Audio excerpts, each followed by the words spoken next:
I can't see behind the mask over here. So the rest of our friends on the side over there, welcome, sir. Very nice. We've got people have this gentleman has suited up. That is very nice, sir. Well done to you.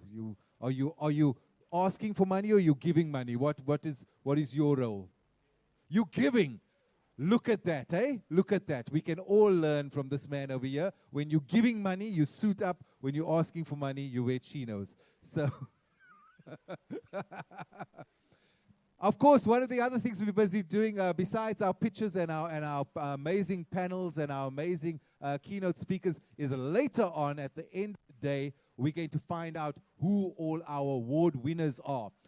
There's been all the challenges over the last 2 days and all the incubators that's been going on for the last little while. So we're going to find out who all of our award winners are in the various regions. So that is also something to look forward to this afternoon. Right now, however, for you guys, my friends in the room, and my people over there watching this live on the app, what a pleasure to start the day number 2 with an absolute giant in our industry. So before I bring anyone up, are we feeling like we wide awake, like we're ready, we're engaged, we're gonna formulate amazing questions. That gentleman's got his coffee. Very good. Guys, this is one you want to pay attention to. There is going to be a wealth of information being given to you over here. So get those questions ready as well, because there will be an opportunity for Q&A as well. When I bring my keynote speakers and my panelists to the stage, however, I need from you lots of enthusiasm so that the people watching on the app feel, oh, I should have been there. And then next year they will make a point of being here. So just a test round of applause for my people in the room over here. How much noise can you make? 1, 2, 3. Very nice. You don't sound at all hungover. Very good.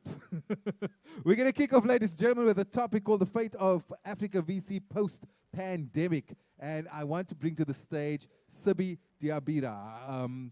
Mrs. Siby Diabira serves as Regional Director for Southern Africa and Indian Ocean, based in Johannesburg at Proparco.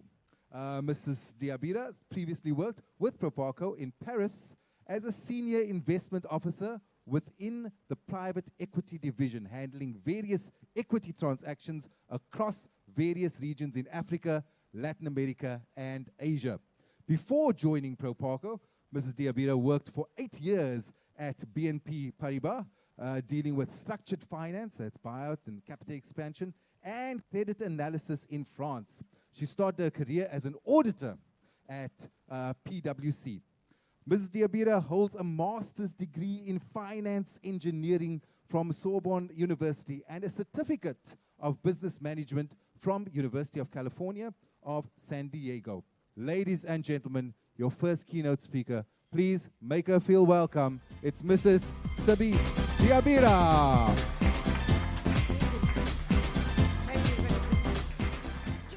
Thanks for that intro and thanks for that warm-up.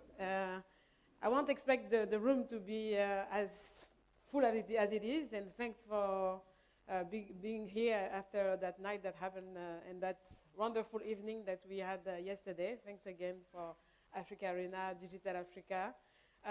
So good morning, ladies and gentlemen. As it was introduced, my name is Siby, and I've been working in the banking industry for, as you said, almost now 15 years.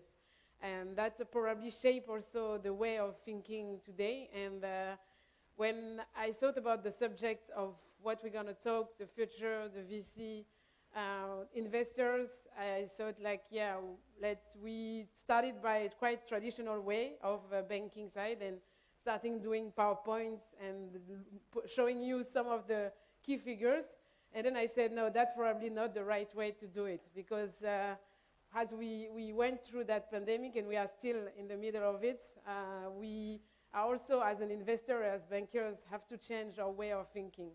And that starts also by changing our way of presenting the things, I guess. So then there was a concept that came back to my mind that I learned a couple of years ago.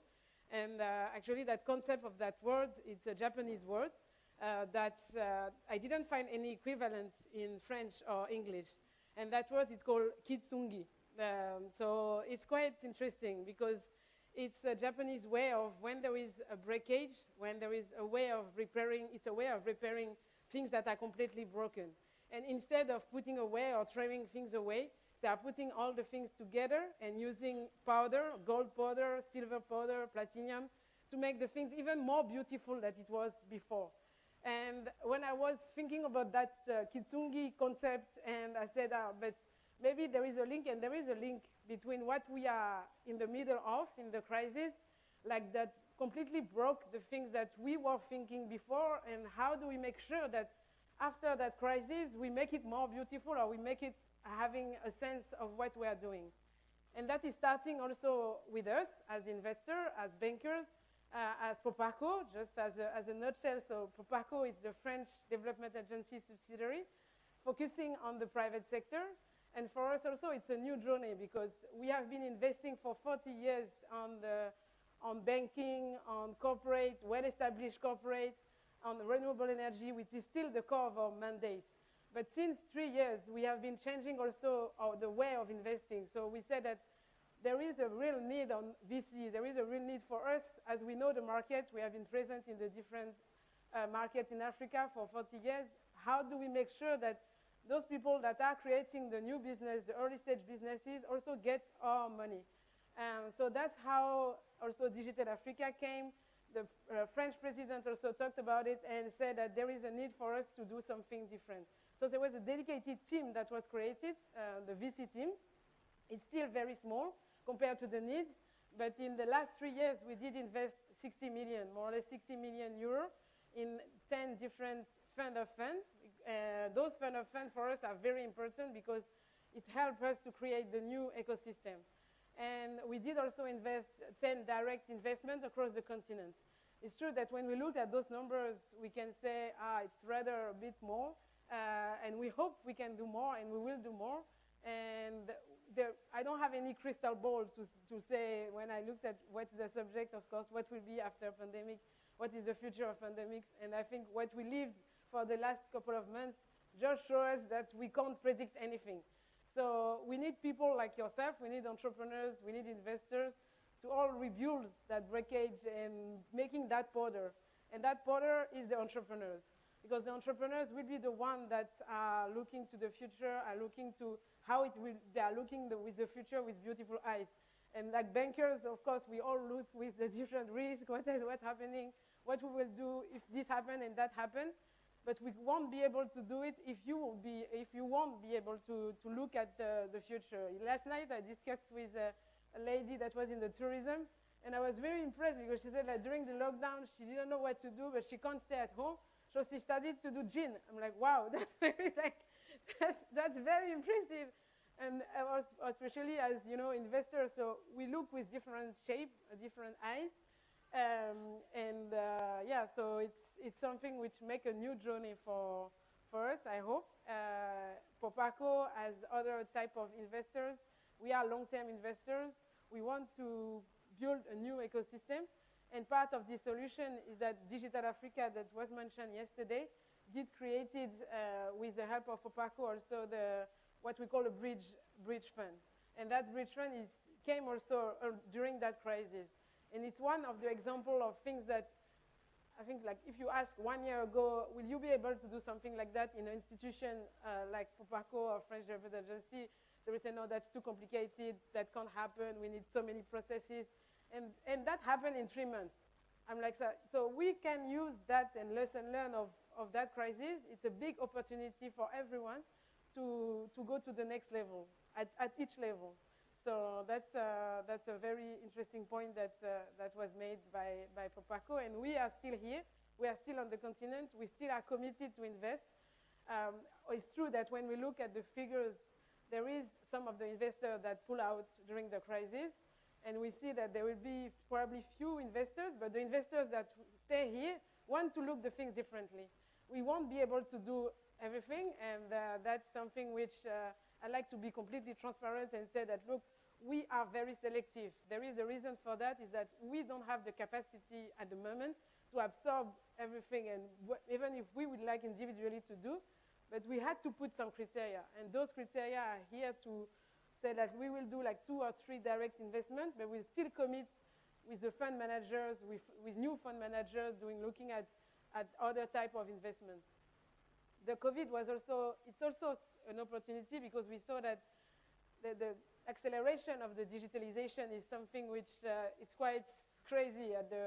We saw it at each level. I have a 10 years old that she did, like from one day to another, was 100% online, and they had the capacity to do every type of courses online. And again, when we were thinking about this, and you say like, no, it's like a completely jump of the way we think, the way we have to change the things.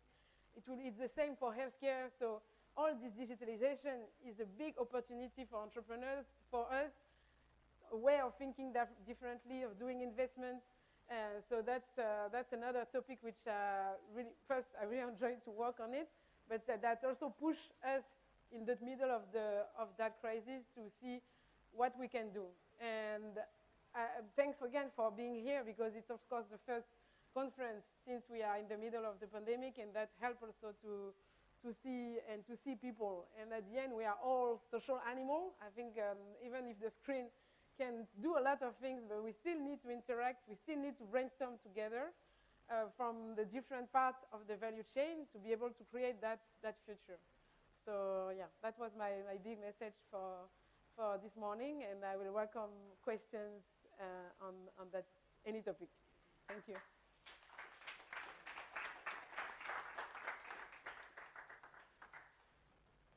Thank you very much, Siby. Please, one more round of applause. Do we have any questions that we want to pose over here from the floor? Right, we've got a couple of them. We're going to ask our gentleman to pop around.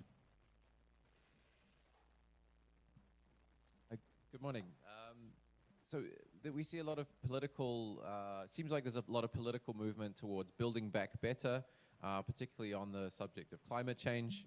And just wondering what you're seeing from where you're standing. Are things actually moving in that direction? And how can the entrepreneurial community and the startups, we work in that area as well. How can we leverage that and connect with what's happening in the capitals around the world, like Paris? Thanks. So just maybe in terms of course, as a development institution, in that we are also celebrating soon the 5 years of the Paris Agreement. That's something which is quite huge, especially on the private sector. What we are working on, like to give you a concrete example, we have been working with the commercial banks for the last 2 years in South Africa, because we did receive the agreement from the Green Climate Fund, and which is very specific on what they want. And as we won't be able to deploy that money alone, so we need the banks also to align with us. And we sit down with like the big five, in terms of, not to make any similarity, but from the South Africa, and said, what do you need? What do you need to make your investment into smaller investments, and to create those markets in terms of climate change, to reach that goal? And all of the banks, so all of the banks say that they of course, to be incentivized, so which is one thing, but the other thing is that they need like entrepreneurs that are looking differently to renewable energy, and making scalable the way they want to do it, not only traditional businesses. So we did design with each of them, looking at different specific criteria, and for them to be able then to invest into those companies. And us as Proparco, or as the French Development Agency, we are putting like technical assistance for them to review those transactions, and not to be the one that have to completely, let's say, look at all the process in terms of course, they will do the due diligence, etc. But for something that makes sense also in terms of climate change, in terms of carbon footprints, and not having just as a word, saying that we want to reach that and that and that, but it has to be like concrete project on what we will work all together. Hopefully it answers your question.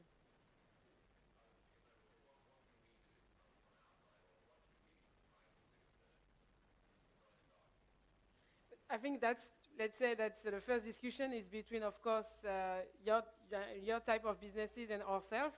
And as I said, we have been working with, not only here, but on the continent with almost all the banks, and making that connection between the DFI It can be Proparco, it can be IFC, it can be other DFI, and sitting at the same table than the banks, then they can hear also what your solution will be and how it can enter into their landscape and financing.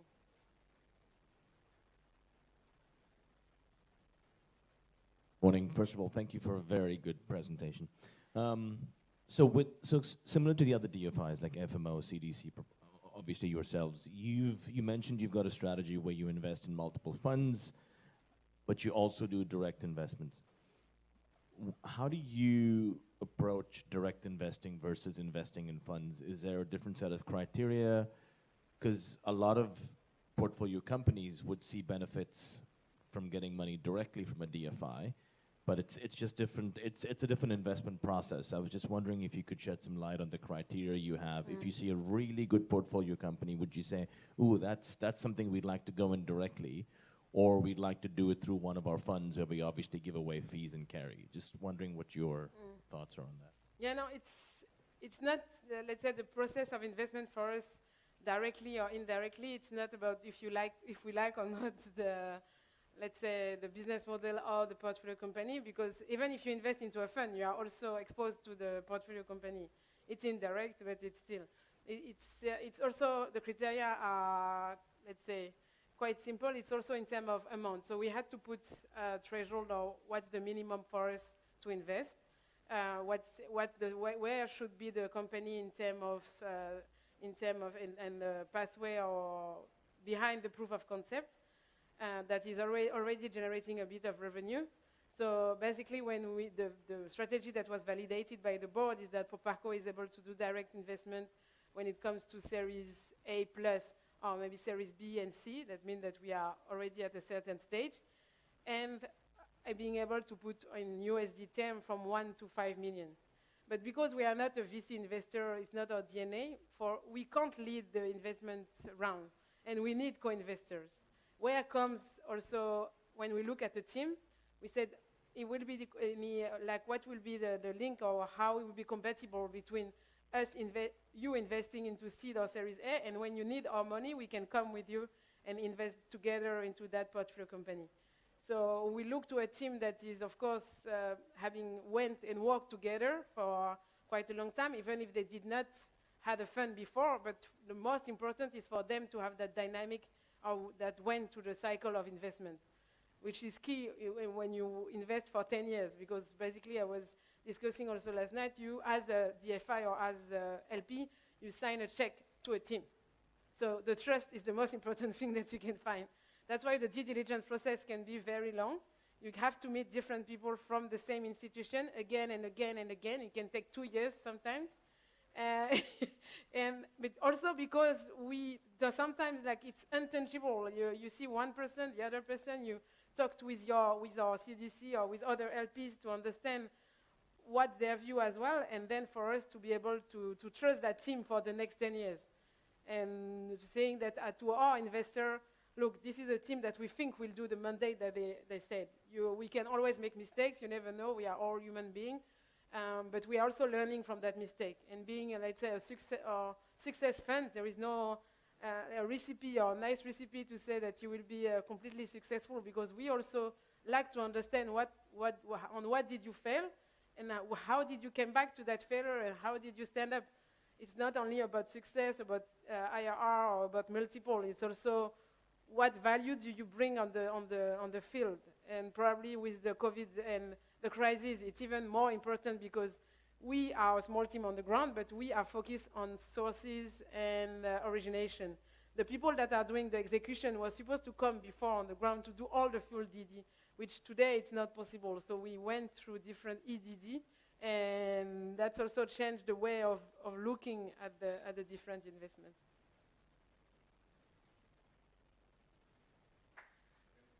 Just going to do one final question, and then we're going to have to wrap up. Thanks a lot, Siby. So obviously in the private equity asset class, South Africa has for a while been less interesting for Proparco and other DFIs. How does that look when one looks at the VC asset class, which is obviously a lot less developed in South Africa than private equity, for instance? We look at what will not necessarily in terms of what we, of course, as you said, it's less developed, but compared to other markets where we are on the continent, is one of the country where we think there is more opportunity for us to dig, especially when you see that in terms of penetration, in terms of digitalization, there is a lot of essential services that can be fulfilled through those different criteria. So we are carefully looking at what we can do on the e-healthcare or e-education, because when we look especially on the direct investment, we focus ourselves also on saying that what would be the essential services that can't be fulfilled. Like, we are not technology driven in terms of VC. We are more, let's say, sector driven of what will be definitely the highly impactful that we can do and can be scalable. So the private equity, and to answer to your question, it was maybe directly more difficult for us because the market is already overcrowded. Also, we are investor into those GPs, but it's the value add that we had as well as a Proparco or as other DFI on the gross capital side will probably less make sense than being more present on the VC.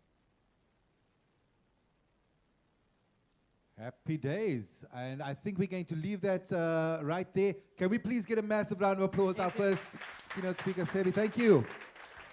Thank you so much. I love, you know what struck me as I stand in the room this morning, ladies and gentlemen?